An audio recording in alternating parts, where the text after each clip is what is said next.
segundo livro de Crônicas, no capítulo 13, no verso 14. O verso 14 de segundo de Crônicas, no capítulo 13, nós vamos ler somente esse verso com a guia do Espírito Santo. Amém. Então Judá olhou, e eis que tinham de pelejar por diante e por detrás. Assim clamaram ao Senhor, e os sacerdotes tocaram as trombetas. Vamos à frente. E os homens de Judá gritaram. E sucedeu que, gritando os homens de Judá, Deus feriu a Jeroboão e a todo Israel diante de Abias e de Judá. E os filhos de Israel fugiram de diante de Judá, e Deus os entregou nas mãos de Judá, de maneira que Abias e o seu povo fizeram um grande estrago entre eles, porque caíram feridos de Israel 500.000 homens escolhidos. Somente até aqui, irmãos. Amém. Irmãos, o culto, ele é guiado pelo Espírito Santo, pelos louvores que nós cantamos, que nós ouvimos, pela parte que o Senhor deu aos servos de Deus, a serva de Deus que aqui esteve. Já sentimos o Senhor falando com as nossas almas. E nesse momento o Senhor nos lembra desta passagem em que houve uma guerra entre dois povos que haviam sido irmãos fiéis a um mesmo rei. O Senhor nos faz recordar que Salomão, irmãos, com toda a tua grandeza, com toda a tua riqueza, no final da vida dele, ele se afasta dos caminhos do Senhor e ele começa a oprimir o povo dele, de maneira que um dos homens de guerra que ele tinha, ele se rebela e se afasta, que foi Jeroboão. Ele se afasta e quando o rei morre, que o filho dele sucede ao trono, este guerreiro volta e pede para que este novo rei tenha piedade, que ele mude a maneira de tratar o povo, porque a opressão que o pai dele tinha tido sobre o povo nos últimos dias era muito grande. Só que o coração do filho de Salomão, ele se fechou e ele foi ter conselhos com aqueles que não deveria ter sido os conselheiros dele. Ele não teve conselho com os anciãos, ele não teve conselho com os mais velhos, mas teve ter conselho com os amigos dele. E tendo consultado os amigos dele, os amigos instruíram que ele fizesse pior ainda do que o pai dele havia feito. Isso desagradou Jeroboão e ele se afasta e vai cuidar de um outro povo, ele se separa daquele reino. Irmãos, e o reino do filho de Salomão, ele começa muito mal, com adoração a outros deuses, com práticas abomináveis a Deus, e o Senhor, para provar o povo, permite que venha um rei estrangeiro para destruir a terra. E quando esse rei estrangeiro cerca o povo, os profetas, os anciãos, eles se juntam ao filho de Salomão, que então era rei, e eles falam, nós precisamos nos proteger. E nisso vem um profeta. E um profeta vem, tomado por Deus, fala, se arrependa dos teus caminhos, que o Senhor terá misericórdia de ti e do teu povo. Permitirá que passemos a provação, mas o Senhor guardará a nossa vida. E eles, irmãos, têm um momento que eles ficam arrependidos de tudo aquilo que haviam feito, eles pedem perdão a Deus, e Deus permite que o rei estrangeiro entre na terra deles, tome todas as riquezas, leve tudo que eles tinham de mais valioso, só que preserva a vida deles e deixa eles com vida.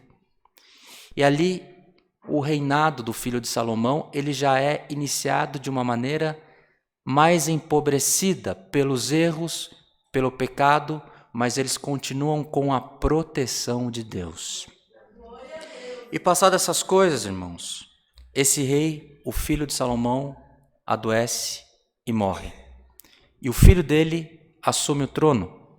E quando o filho dele assume o trono, ele é muito jovem.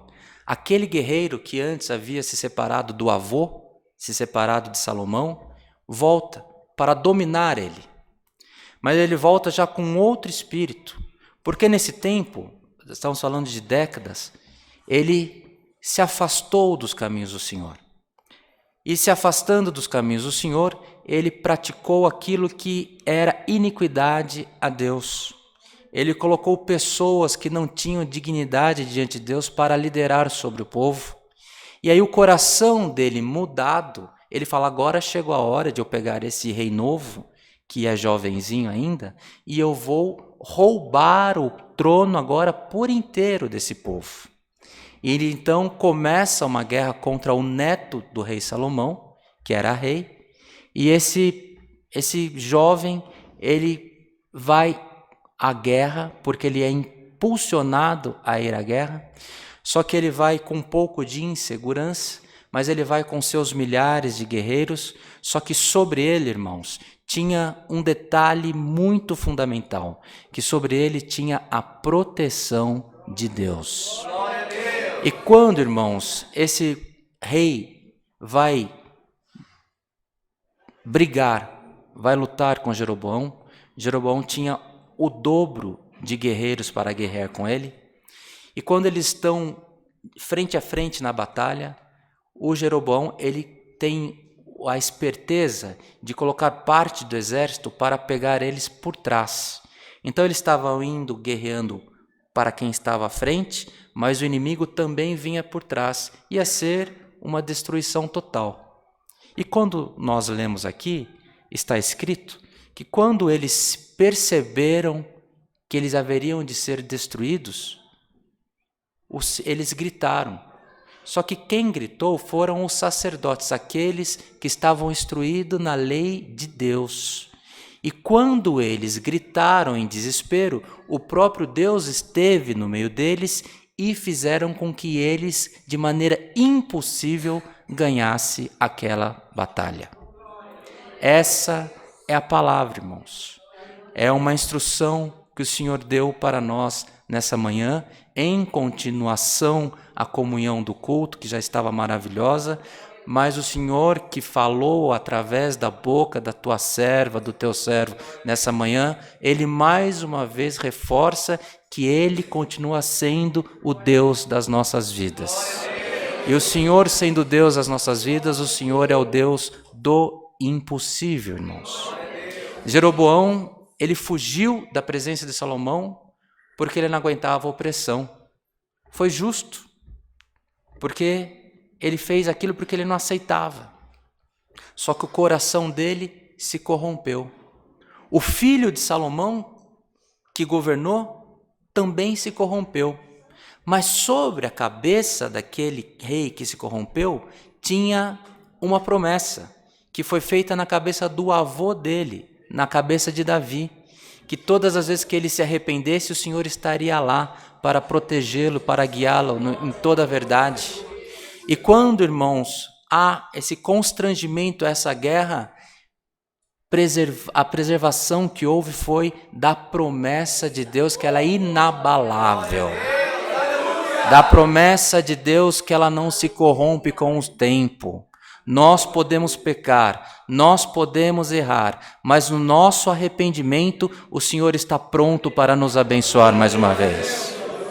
Então não importa o teu passado, hoje o Senhor te convida, se arrependa, volta aos primeiros amores, volta aos primeiros caminhos, porque o Senhor tem uma vida nova no meio de nós. O Senhor tem vida nova para todos aqueles que o seguem. E o Senhor tem promessa, o Senhor tem milagre. Para cumprir aquilo que Ele foi Deus para prometer, o Senhor é Deus para cumprir. Essa é a palavra que o Senhor nos manda, recebamos ela como vinda de Deus e que por tudo nas nossas vidas o nome de Deus seja sempre louvado. Amém.